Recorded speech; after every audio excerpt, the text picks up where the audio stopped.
دیکھیے جو کہ تواریخ میں بہت ساری باتیں مستند ہیں، متفق علیہ ہیں، ان میں سے ایک یہ بھی ہے کہ حضور نبی کریم صلی اللہ علیہ وسلم کی ولادت سے قبل یا اعلان رسالت سے قبل، اسلام آنے سے قبل عرب کی سرزمین پر بیٹیوں کو پیدا ہوتے ہی زندہ دفن کر دیا جاتا تھا۔ اچھا، اس کو بہت سارے لوگ شاعرانہ تعلی سمجھ لیتے ہیں، سنی سنائی بات سمجھ لیتے ہیں، لیکن قرآن مجید کی گواہی ہے۔ اچھا، سورہ نحل میں پروردگار عالم ارشاد فرما رہا ہے کہ تم لوگ یاد کرو اس وقت کو کہ جب تمہارے گھر میں کسی بیٹی کی ولادت ہوا کرتی تھی تو تمہارے چہرے رنج و شرم کے مارے سیاہ پڑ جایا کرتے تھے۔ تو یہ ایسے حالات تھے، عورت کی تحقیر کے ایسے حالات تھے کہ جس کی بنا پر، لیکن یہ دوسروں کے یہاں تھے، خاندان بنو ہاشم میں یہ حالات نہیں تھے۔ میں پھر عرض کرتی چلوں، خاندان بنو ہاشم میں جو ہمیں عورت کی عزت، عورت کی تکریم ملتی ہے، وہ صرف حضور نبی کریم صلی اللہ علیہ وآلہ وسلم کے اعلان رسالت کے بعد شہزادی کونین بی بی فاطمہ الزہرا یا امہات المومنین کی تکریم سے ہمیں نہیں ملتا، بلکہ ہمیں اس سے پہلے بھی خاندان بنو ہاشم میں کوئی روایت ایسی نہیں ملتی کہ جس میں کسی بیٹی کو زندہ دفن کیا ہو۔ اس خاندان میں عورت کی عزت تھی، عورت کا مرتبہ تھا، عورت کا مقام تھا۔ روایت یہ کہتی ہے کہ ایک مرتبہ حضور نبی کریم صلی اللہ علیہ وآلہ وسلم کی خدمت میں بہت سارے نئے مسلمان بیٹھے ہوئے تھے، تو اس میں ایک شخص آیا، نیا مسلمان تھا، نیا قبول اسلام کیا تھا، اور شاید تاریخ میں اس کا نام قیس بن عاصم ہے۔ اس نے کہا کہ یا رسول اللہ صلی اللہ علیہ وآلہ وسلم، مجھے خدا نے 10 بیٹیاں عطا فرمائی تھیں، اور میں نے ان تمام کی تمام 10 کی 10 بیٹیوں کو زندہ دفن کر دیا۔ اچھا، سب سے پہلی بات تو یہ کہ ہمارے یہاں کتنے سارے ایسے لوگ ہوتے ہیں جو دعائیں مانگتے ہیں کہ یا رب العالمین ہمیں بیٹی عطا فرما دے۔ اچھا، کسی کو 1 بیٹی مل جاتی ہے، کسی کو 2 مل جاتی ہے، کسی کو 3 مل جاتی ہے، مگر یہ بدبخت، یہ لعین ایسا تھا کہ یہ بیٹیوں پر بیٹیاں اللہ تعالیٰ اس کو دیتا رہا اور یہ اسے زندہ دفن کرتا رہا۔ تو کبھی کبھار ظالموں کی رسی دراز ہوا کرتی ہے، پروردگار عالم کبھی دے کر آزماتا ہے اور کبھی لے کر آزماتا ہے۔ تو اللہ رب العزت اس کو بیٹیاں دیتا رہا، اور یہ خود کہتا ہے کہ یا رسول اللہ صلی اللہ علیہ وآلہ وسلم، ایک مرتبہ ایسا ہوا کہ میں کسی سفر پر گیا۔ آپ کو معلوم ہے کہ اس زمانے کے سفر کئی ہفتوں، کئی مہینوں، بلکہ کئی سالوں پر بھی محیط ہوا کرتے تھے۔ تو اس نے کہا کہ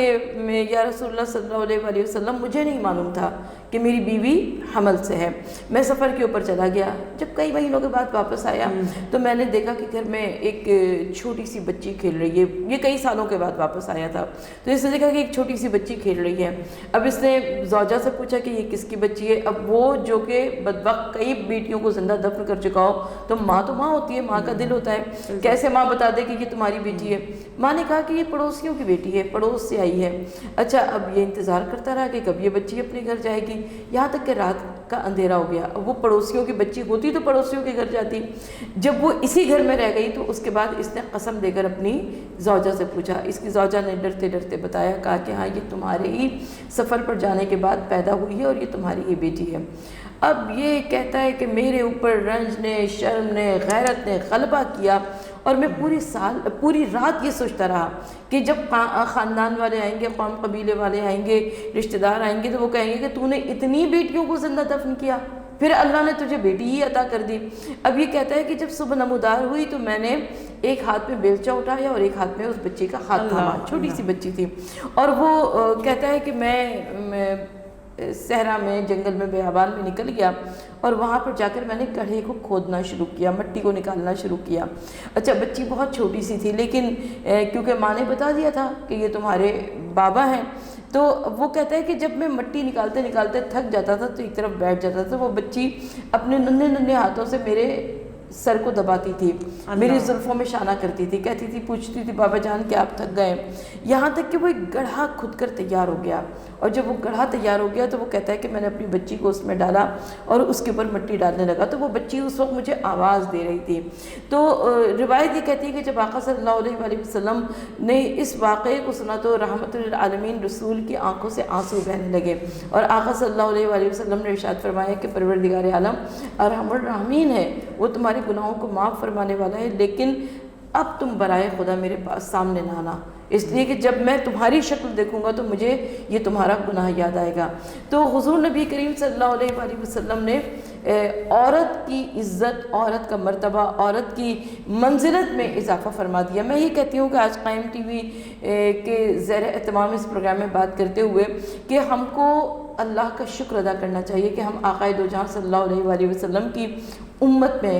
شمار ہوئے، اور اس کے بعد آقا صلی اللہ علیہ وآلہ وسلم کا شکر ادا کرنا چاہیے۔ شکریہ ادا کرنا اخلاقاً بھی ہوا کرتا ہے، شرعاً بھی واجب ہوا کرتا ہے، اس لیے کہ جن کے آپ ممنون احسان ہوا کرتے ہیں، اگر آپ انہیں ایک لفظ شکریہ نہ کہیں تو ان کا دل ٹوٹ جاتا ہے۔ تو یہاں پر واجبات میں سے شمار ہے کہ ہم حضور نبی کریم صلی اللہ علیہ وآلہ وسلم کو شکریہ کہیں کہ آپ نے ہماری عزت، ہمارے مرتبے، ہماری منزلت میں اضافہ فرما دیا۔ اگر اسلام نہ آتا تو لوگوں کو کیسے معلوم ہوتا کہ بیٹی وہ ہے کہ جس کے اوپر علم حاصل کرنا واجب اللازم ہے، بیٹی وہ ہے کہ جس کو باپ کی میراث میں سے حصہ دار قرار دیا جاتا ہے، بیٹی وہ ہے جو کہ گھر کی رونق ہے، بیٹی وہ ہے جو کہ باپ کے لیے عزت کا، غیرت کا باعث ہے، بیٹی وہ ہے جو کہ بھائیوں کے واسطے ان کی محبت کی حامل ہے، بیٹی وہ ہے جو کہ اپنی ماں کے لیے